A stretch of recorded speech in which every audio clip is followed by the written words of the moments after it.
ಮುಂದೆ ಭಾಳ ಗಂಭೀರ ಐತಿ ಇದಕ್ಕೆ.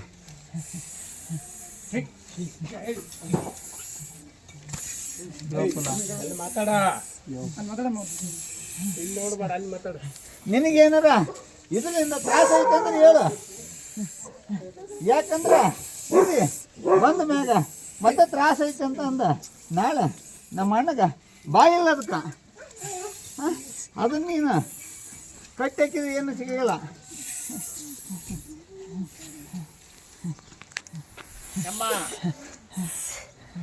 ಏನು ಕೇಳಕತ್ತಾನ ಇದನ್ನ ಮುಂದೆ ನನ್ನ ಗಿರಿಗೆ ಬಾ ಅಣ್ಣ.